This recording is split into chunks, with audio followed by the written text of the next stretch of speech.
السلام علیکم ورحمۃ اللہ تعالی وبرکاتہ نحمده ونصلی ونسلم علی رسولہ الکریم وآلہ وصحبہ الکرام اجمعین ومن تبعهم بإحسان الی یوم الدین اما بعد فاعوذ باللہ من الشیطان الرجیم بسم اللہ الرحمن الرحیم یا ایہا الانسان ما غرک بربک الکریم الذی خلقک فسواک فعدلک فی ای صورت ما شاء رکبک صدق اللہ مولانا العظیم وبلغنا رسولہ النبی الامین الکریم ونحن علی ذلک لمن الشاہدین والشاکرین والحمد للہ رب العالمین۔ آئیے سب سے پہلے اپنے آقا و مولا تاجدار مدینہ صلی اللہ تعالی علیہ وسلم کی بارگاہ بے کس پناہ میں درود شریف کا نذرانہ پیش کریں، پڑھیں بآواز بلند اللہم صلی علی سیدنا محمد وعلی آل سیدنا محمد واصحاب سیدنا محمد وبارک۔ جب وہ ماں کے رحم سے اس وسیع کائنات میں قدم رکھتا ہے تو یہاں پر بھی اسے مختلف مرحلوں سے گزرنا پڑتا ہے۔ پہلے وہ بچہ ہوتا ہے، پھر لڑکا بنتا ہے، پھر نوجوان بنتا ہے، پھر جوان بنتا ہے، پھر بڑھاپے کی طرف بڑھتا ہے، اور ان تمام مرحلوں میں اللہ تبارک و تعالی ہی اس کی تربیت فرماتا ہے۔ بچپن کی حالت میں اسے زیادہ ضرورت رہتی ہے، وہ اپنے ہاتھ پیر نہیں چلا سکتا، وہ اپنے ہاتھ پیر چلا کر کچھ بھی حاصل نہیں کر سکتا، اس لیے اس کے ماں باپ کے اندر اور ماں باپ کے علاوہ بھی دوسرے لوگوں میں اس کی طرف میلان پیدا فرماتا ہے، اس کی طرف جھکاؤ پیدا فرماتا ہے۔ تو اس بچپن کی حالت میں بھی اس کو جن چیزوں کی ضرورت رہتی ہے وہ چیزیں مہیا فرما دیتا ہے، پھر لڑکپن کی حالت میں جن چیزوں کی ضرورت رہتی ہے وہ ساری ضرورتیں مہیا فرماتا ہے، اور ایک ضرورت جو اس دنیا میں قدم رکھتے ہی اس کو مرتے دم تک رہتی ہے وہ سانس لینے کی ضرورت ہے۔ تو اللہ تبارک و تعالی اس پر یہ انعام و اکرام فرماتا ہے کہ وہ سانس کو اندر لے جاتا ہے اور اس کو باہر لاتا ہے، اس طریقے سے وہ اس دنیا میں باقی رہتا ہے، اس دنیا میں زندہ رہتا ہے۔ اگر سانس اندر نہ لے سکا تو بھی مر جائے گا، اور سانس اندر لے گیا پھر باہر نہیں لا سکا تو بھی وہ مر جائے گا۔ غذا اگر اندر نہیں لے جا سکا تو بھی مر جائے گا ایک دن، اور غذا اندر لے گیا لیکن اندر سے اگر وہ باہر نہیں آیا تو بھی اس کے مرنے کا خطرہ۔ تو گویا یہ انسان ایسا محتاج ہے کہ جس کو ہر وقت اللہ تبارک و تعالیٰ کی رحمت کی ضرورت ہے، جس کو اپنے ہر لمحے میں اللہ تبارک و تعالیٰ کے انعام و اکرام کی حاجت ہے۔ یہ اللہ تبارک و تعالیٰ کی رحمت کے بنا، اس کے انعام و اکرام کے بنا، اس کے احسان کے بنا ایک لمحہ بھی زندہ نہیں رہ سکتا ہے۔ تو ہر وقت اس پر اللہ تبارک و تعالیٰ کی رحمت کی، اس کی کرم کی بارش ہوتی ہے، تبھی یہ انسان ایک مرحلے سے دوسرا مرحلہ طے کر دیتا۔ تو اب اس انسان کو چاہیے جس کو قدم قدم پر اللہ کی رحمت کی ضرورت، اور اللہ تبارک و تعالیٰ اپنے فضل سے اس کو قدم قدم پر اپنی رحمت فرماتا ہے، اس انسان کو چاہیے کہ وہ ہر لمحہ، ہر لحظہ، ہر وقت اپنے اس رب کریم کو یاد رکھے، ایک لمحے کے لیے بھی اس رب کریم سے غافل نہ ہو، اپنے اس تربیت فرمانے والے، اپنے اس کرم فرمانے والے رب کی یاد سے وہ ایک لحظہ کے لیے بھی غافل نہ ہو۔ لیکن یہ انسان ایسا نہیں کرتا، یہ انسان اس دنیا کی ظاہری چیزوں میں مشغول ہو کر کے اپنے اس رب کریم کے انعام و اکرام کو بھول جاتا ہے، اور یاد کب آتا ہے کہ جب اس پر کوئی تکلیف آتی ہے، اس پر کوئی مصیبت آتی ہے، تب وہ اس دنیاوی آرائش کو ہیٹ سمجھ کر کے اللہ تبارک و تعالیٰ کو یاد کرتا ہے۔ جس وقت اس پر رحمتوں کا فیضان ہو رہا ہوتا ہے تو اس وقت اسے چاہیے تھا کہ وہ ان رحمتوں کا، ان نعمتوں کا شکر کر کے اللہ تبارک و تعالیٰ کو یاد کرتا رہے، لیکن اس وقت وہ بھول جاتا ہے۔ اور جس وقت بھی ان رحمتوں کا سلسلہ ظاہری طور پر کچھ رحمتوں کا سلسلہ اس سے رک جاتا ہے، کیونکہ اگر ساری رحمتوں کا سلسلہ رک جائے گا تو وہ بالکل ہی نہیں بچے گا، اس لیے کچھ رحمتوں کا سلسلہ اگر رک جاتا ہے تو اسی وقت سے وہ اللہ تبارک و تعالیٰ کو یاد کر لیتا۔ اس وقت اس دنیا کی کوئی آسائش، کوئی آرائش اس کی نظر میں کوئی قیمت نہیں رکھتی۔ تو اللہ تبارک و تعالیٰ اسی انسان کو خطاب فرماتے ہوئے ارشاد فرماتا ہے، یا ایھا الانسان ما غرک بربک الکریم، اے انسان تجھے کس چیز نے فریب دیا اپنے کرم والے رب سے؟ اللہ تبارک و تعالیٰ کے اسماء و صفات بھی بہت ہیں. ان اسماء و صفات میں یہاں پر 2 اسماء کا ذکر فرمایا، بربک الکریم، کیونکہ رب کا معنی تربیت فرمانے والا اور کریم کرم فرمانے والا. تو رب تعالیٰ کی تربیت اور رب تعالیٰ کا کرم چونکہ ہر وقت انسان کے ساتھ رہتا ہے اس وقت، اسی لیے انسان کو چاہیے کہ وہ ہر وقت اپنے رب کو یاد رکھے. تو اسی لیے ان دونوں صفات کو یہاں پر ذکر کرتے ہوئے فرمایا کہ یہ دونوں صفات یعنی یہ تربیت اور یہ کرم، یہ دونوں چیزوں کی وجہ سے تجھے ہر وقت اللہ رب العزت کو یاد کرنا چاہیے. لیکن تم اس کا الٹا کرتے ہو. تمہیں کس چیز نے فریب دیا اپنے اس اللہ رب العزت، اپنے اس کرم والے رب سے؟ کس چیز نے تمہیں غافل کر دیا اپنے کرم والے رب سے؟ چاہیے تو یہ تھا کہ ہر وقت اس کو یاد رکھتا، لیکن تو اس کو ہر وقت یاد نہیں رکھ رہا ہے بلکہ اس سے تو غافل ہو جاتا ہے. حالانکہ تیری کوئی حالت ایسی نہیں ہے کہ جس حالت میں تجھے اس سے غافل ہو سکتا ہے، کیونکہ ہر حالت میں تجھ پر اس کی رحمت متوجہ ہے. تو ہر حالت تیری تقاضا کرتی ہے کہ تو اسے یاد رکھے. تیرے اندر کوئی ایسی حالت نہیں پائی جاتی ہے کہ جس حالت میں تو اس کو بھول سکتا ہے. پھر کس چیز نے تجھے فریب دیا؟ کس چیز نے تجھے اس سے غافل کر دیا؟ الذی خلقک فسواک فعدلک، جس نے تجھے اپنی زندگی میں مرحلہ وار گزار دیا. خلقک، پہلے تمہیں عدم سے وجود میں لایا، تمہیں پیدا کیا، وجود بخشا. فسواک، اور پھر تمہیں برابر کیا، یعنی تمہارے سارے اعضاء بنا دیے، ہاتھ بنا دیے، پیر بنا دیے، آنکھیں بنا دی. فعدلک، اور پھر تمہیں مناسب صورت عطا فرما دی. تمہارے کسی عضو کو چھوٹا نہیں رکھا، تمہارے کسی عضو کو ٹیڑھا نہیں رکھا، بلکہ تمہارے سارے اعضاء اس نے برابر برابر عطا فرمائے. فی ای صورت ما شاء رکبک، اور پھر جس صورت میں چاہا تجھے ترکیب دیا. تو ایسے کرم والے رب سے تجھے کس چیز نے پھر غافل کر دیا؟ قدم قدم پر تیری اوپر اس کی رحمت ہو رہی ہے، تو تجھے ہر وقت میں اس کو یاد رکھنا چاہیے. پھر فرماتا ہے کلا، کوئی نہیں، یعنی تیرے اندر کوئی صورت پائی ہی نہیں جاتی ہے کہ جس میں تو، تیرے اندر کوئی حالت ایسی پائی نہیں جاتی ہے کہ جس میں تو اس کو بھول جائے، جس میں تو اس سے غافل ہو جائے. پھر ماجرا کیا ہے؟ کیوں انسان اس سے غافل ہو جاتا ہے؟ تو فرماتا ہے کلا، کوئی نہیں، صرف ایک وجہ ہے. وہ کیا ہے؟ بل تکذبون بالدین، بلکہ تم انصاف ہونے کو جھٹلاتے ہو. تم اس بات کو جھٹلاتے ہو کہ تمہارا کوئی حساب کتاب نہیں ہونے والا ہے، تمہیں تمہارے اعمال کا کوئی بدلہ نہیں ملنے والا، تمہیں تمہارے اعمال کا کوئی پوچھ گچھ نہیں ہونے والا.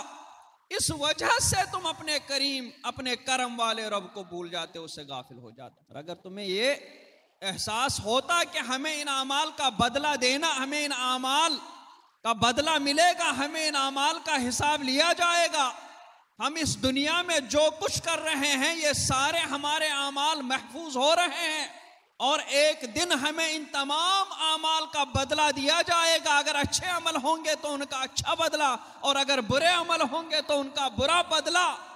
اگر تم اس بات کو یاد رکھو گے تو تم ایک لمحے کے لیے بھی اپنے کرم والے رب کو بھول جاؤ گے، اس کو غافل نہیں ہو جاؤ. تو اس غفلت کی وجہ کیا ہے؟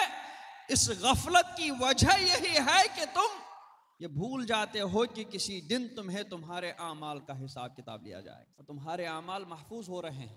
وَإِنَّ عَلَيْكُمْ لَحَافِظِينَ، اور بے شک تم پر کچھ نگہبان ہیں.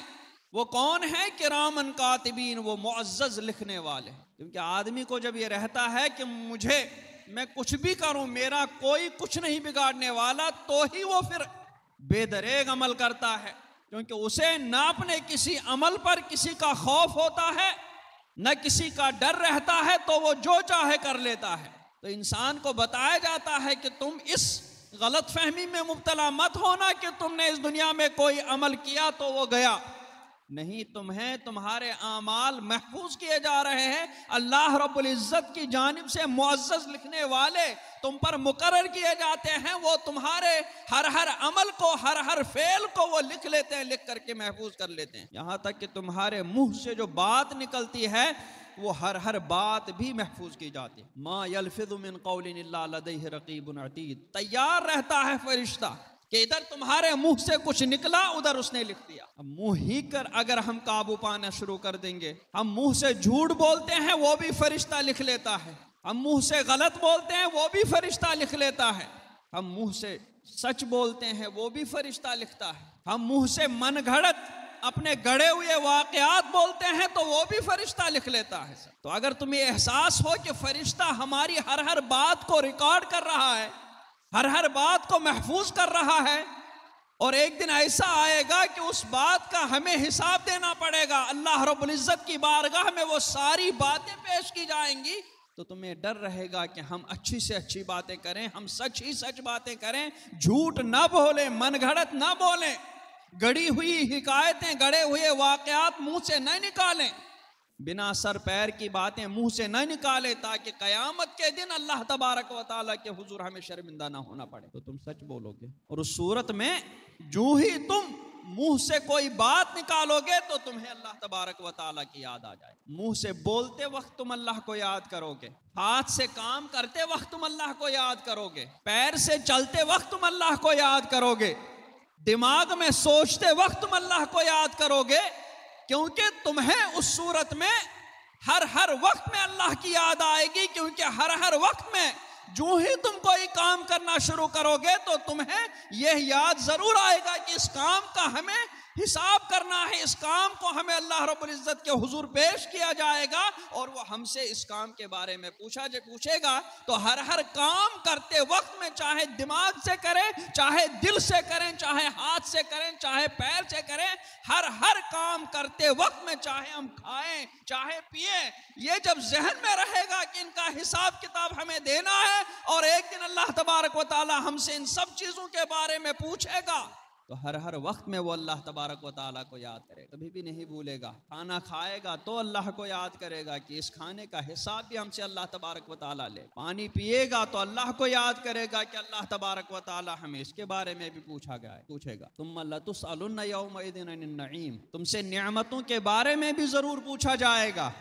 کھانا کھاؤ گے تو اللہ کو یاد کرو گے، یہ سوچ کر کے کہ اللہ تبارک و تعالی ہم سے اس نعمت کے بارے میں پوچھے۔ قدم اٹھاؤ گے تو یاد کرو گے، کیونکہ تم یہ سوچو گے کہ اللہ تبارک و تعالی ہمیں اس قدم اٹھانے کے بارے میں بھی پوچھے۔ ہاتھ سے کوئی کام کرو گے تو اللہ کو یاد کرو گے، کیونکہ سوچو گے کہ اللہ تبارک و تعالی ہم سے اس بارے میں بھی پوچھے گا۔ زبان سے بولو گے تو اللہ کو یاد کرو گے، کیونکہ یہ سوچو گے کہ اللہ تبارک و تعالی ہم سے اس بارے میں بھی پوچھے گا۔ دل و دماغ میں کچھ سوچو گے تو اللہ کو یاد کرو گے، کیونکہ یہ سوچو گے کہ اللہ تبارک و تعالی ہم سے اس بارے میں بھی پوچھے گا۔ آنکھ سے دیکھو گے تو اللہ کو یاد کرو گے، کیونکہ یہ سوچو گے کہ اللہ تبارک و تعالی ہم سے اس بارے میں بھی پوچھے گا۔ کان سے کوئی بات سنو گے تو اللہ کو یاد کرو گے، کیونکہ یہ سوچو گے کہ اللہ تبارک و تعالی ہم سے اس بارے میں بھی پوچھے گا۔ ناک سے سونگھتے وقت اللہ کو یاد کرو گے، کیونکہ یہ سوچو گے کہ اللہ تبارک و تعالی ہم سے اس بارے میں بھی پوچھے گا۔ زبان چلاتے وقت اللہ کو یاد کرو گے، کیونکہ یہ سوچو گے کہ اللہ تبارک و تعالی ہم سے اس بارے میں بھی پوچھے گا۔ سوؤ گے تو اللہ کو یاد کرو گے، کیونکہ یہ سوچو گے کہ اللہ تبارک و تعالی ہم سے اس بارے میں بھی پوچھے گا۔ کوئی بھی دنیاوی کام کرو گے تو اللہ کو یاد کرو گے، کیونکہ یہ سوچو گے کہ اللہ تبارک و تعالی ہم سے اس بارے میں پوچھے گا۔ تو پھر تم اللہ رب العزت سے کسی لمحے غافل نہیں رہو گے۔ تو یہ غفلت